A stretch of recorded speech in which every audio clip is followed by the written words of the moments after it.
Hello everyone, Gary Raze with Eugene Spotlights.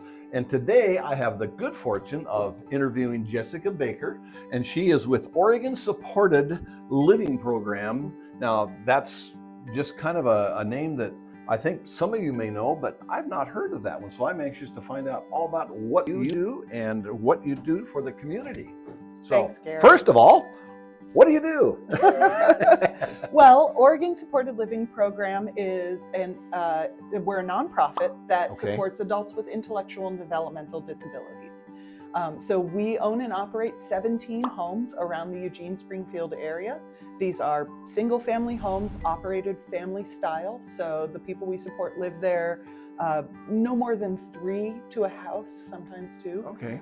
Sometimes 1 so if they need. There's someone in charge living at that house, and then 2 or 3.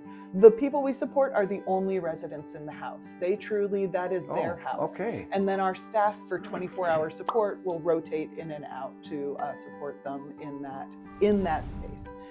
And we really do try to keep that house as their house.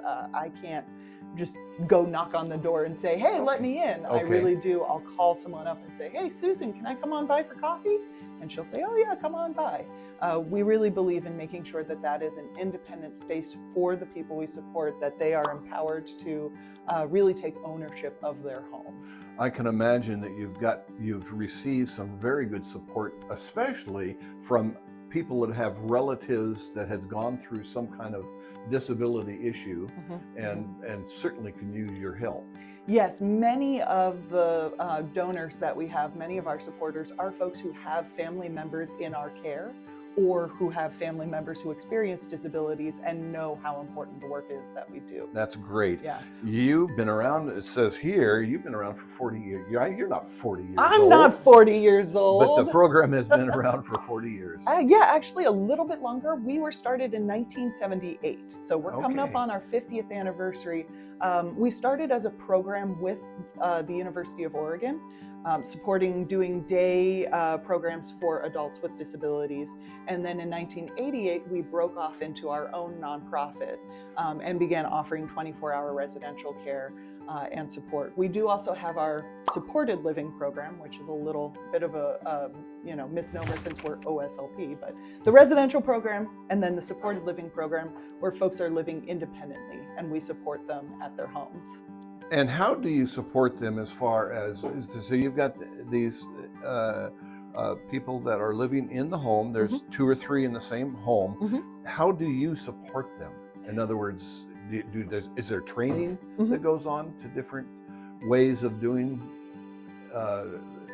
like ordering off a menu, or just all the different things that is an everyday life scenario? Is that what you help teach them the proper ways? Well, so our direct support professionals are the ones who are offering the support in these homes. Yes. And they are trained to do everything from administer medication, help with toileting, help with transferring from either a wheelchair to a bed or a chair or what have you.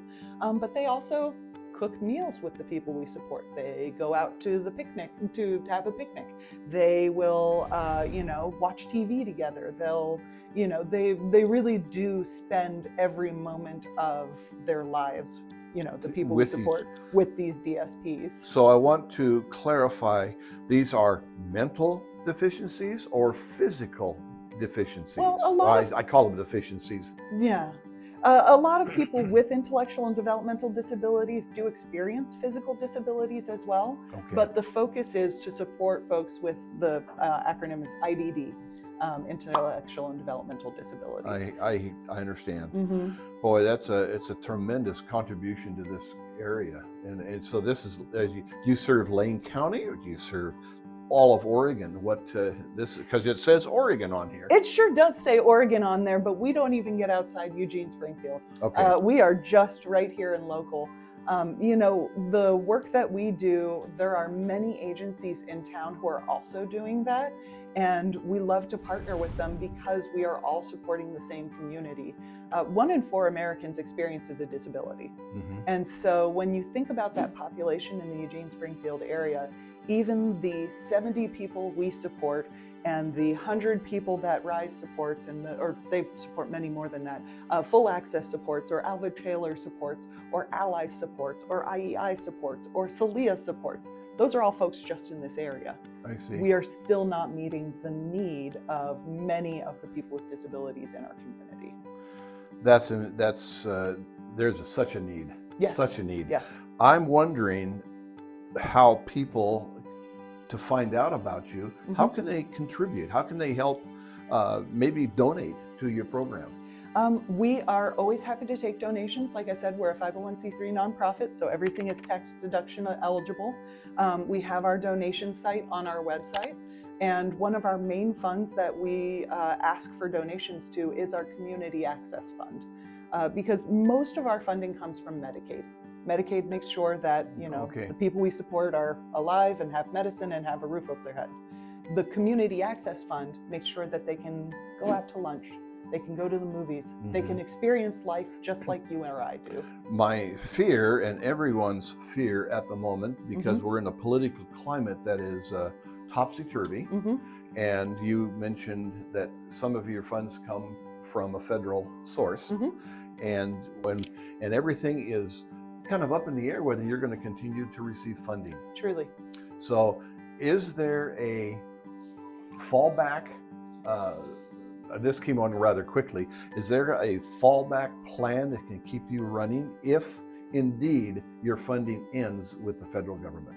Unfortunately, not really. Our budget is over $12 million to support 70 adults. Most of that, 98% of that is either Medicaid or Oregon funding matching those Medicaid dollars. Now, Oregon has done a wonderful job of saying we're going to step up to the plate. We're going to try to replace those public dollars if they do disappear. But at the end of the day, as much as I love writing grants and going out and asking people for money, I can't ask for $12 million from our community and not quickly. We are fortunate at OSLP that we have had very strong financial management, and so we've been able to put away reserves for a rainy day such as this. So if we were to lose our funding, we would not have to close our doors immediately. You have a month or two of continuing. Exactly. We have sufficient funds to be able to continue for a while and continue to support the people we support. Well, I didn't want to bring up the negative, but that is certainly a negative in our world right now. And it's very worrying. Many of us are very, very worried, and we're keeping a close eye on the politics. But the people we support are very aware of it as well. Truly, they came up to me. I was just talking to a couple the other day who were telling me about, he had been homeless before he entered our services, and his wife was saying, I moved to Oregon for these services. Do I have to leave? Do I have to go to an institution? What's going to happen? And I said, I don't know. You don't know. But we're going to do our best to fight for you. And the two of them are very good self-advocates as well. So. Well, this is what I'm so proud about the people in Eugene, Springfield, Lane County. We have so many good people that are really trying hard to make this community the very best it can be. Absolutely. And you're certainly in that box of people that provide this service. Yeah. So again, we'll have this site on the website for you to donate if you so wish to. So once again, Jessica, I really am impressed with what you do, and I thank you for letting us know what all the program offers. So thank you, Gary. I appreciate it. All right. So until next time, Eugene Spotlights, we're going to find another good program out there to bring that to you. And boy, I hope they can be as good as your program. So you take care. Thank you.